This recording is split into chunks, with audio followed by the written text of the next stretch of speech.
Kemudian pada halaman 380 tentang al-manhaj.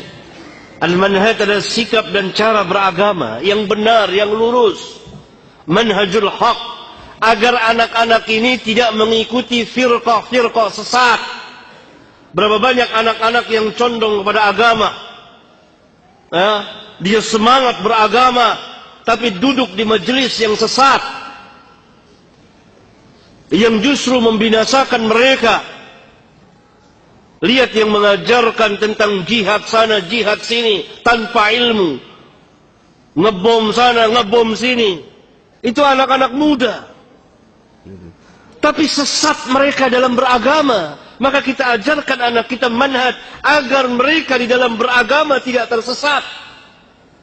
Ada bom bunuh diri. Berapa banyak? Itu kan dilakukan oleh para pemuda. Bahkan ada yang usianya sangat muda sekali, belasan tahun. Atas nama apa? Atas nama agama.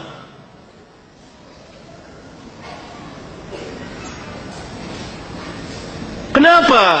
Karena mereka diajarkan oleh para penyesat atas nama agama.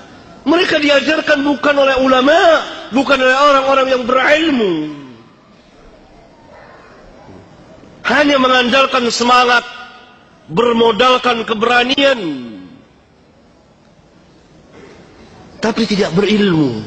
Akibatnya perbuatan mereka merusak Islam dan kaum muslimin atas nama agama. Bahkan mereka yakin bahwa yang mereka kerjakan ini benar.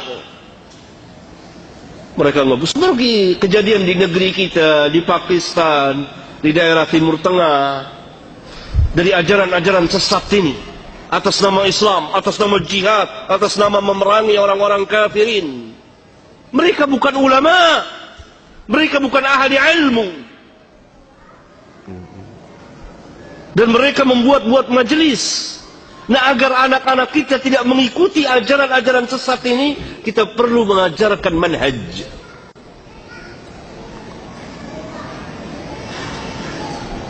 Saya telah menulis sebuah kitab tentang masalah manhaj, itu Law Kana Khairan Lasabaquna Ilaihi. Barangkali kalau memungkinkan kita bahas di masjid ini, kalau mungkin, insyaallah ta'ala, supaya anak-anak kita dan kita tidak tersesat dalam beragama, supaya lurus, supaya mengikuti sunnah Rasulullah sallallahu alaihi wasallam. Karena ajaran Islam adalah kemaslahatan untuk kemaslahatan umat manusia, memberikan kemaslahatan kepada umat manusia. Hatta orang-orang kafirin hidup di tengah-tengah kaum muslimin dijamin aman. Bagaimana mungkin Islam mengajarkan perusakan tanpa hak, membunuh tanpa hak, menumpahkan darah tanpa hak, merusak bangunan dan jalanan, sedangkan sebuah duri yang ada di jalanan kita singkirkan merupakan bagian dari keimanan. Kan Nabi SAW bersabda, iman itu mempunyai 60 cabang lebih. Dalam riwayat yang lain 70 cabang lebih. Ini dalam riwayat Bukhari dan Muslim.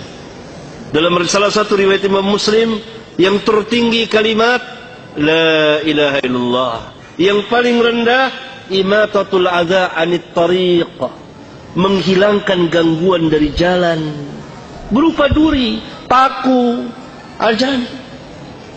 Lihat, bagaimana mungkin Islam mengajarkan perusakan kalau sebuah paku yang ada di jalan diperintah untuk kita singkirkan agar tidak terkena manusia yang jalan di jalanan tersebut.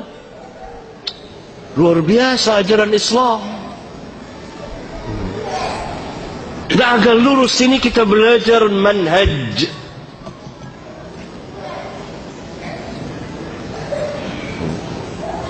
Agar tidak tersesat jalan.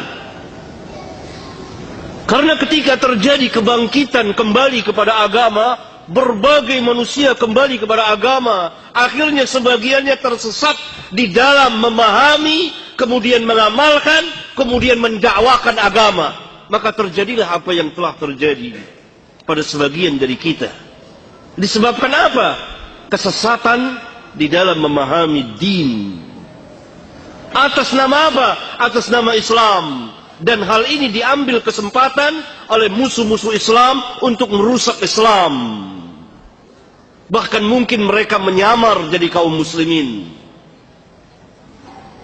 Akhirnya Islam yang rusak akibat perbuatan sebagian dari kaum muslimin, kemudian diambil alih oleh musuh-musuh Islam atas nama Islam, membuat kerusakan di mana-mana. Karena telah diperbuat pertama kali oleh, atau telah diberikan contoh oleh sebagian kaum muslimin, atau dilakukan oleh sebagian kecil kaum muslimin. Karena itu Islam bersama para ulama'nya berlepas diri dari perbuatan-perbuatan yang seperti itu. Nah, pemuda-pemuda ini belajar agama dari orang-orang yang tidak mengerti agama. Saya punya pengalaman tersendiri. Panjang cerita saya mengenai masalah ini. Pemuda-pemuda itu keras sekali. Mereka mengkafirkan sana, mengkafirkan sini. Atas nama Islam, atas nama jihad. Semangat.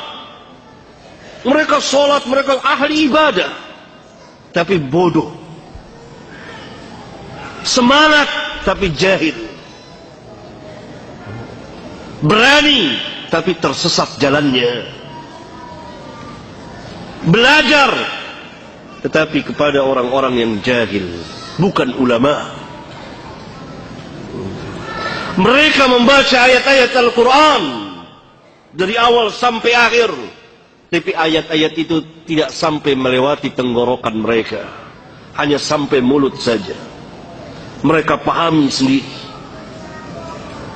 Ini akibat tidak adanya pelajaran. Karena itu sejak lama, sejak saya tulis kitab ini, saya menganjurkan kepada beberapa sekolah atau katakanlah pesantren untuk ada kurikulum khusus tentang pelurusan cara pemahaman agama atau manhaj itu sendiri.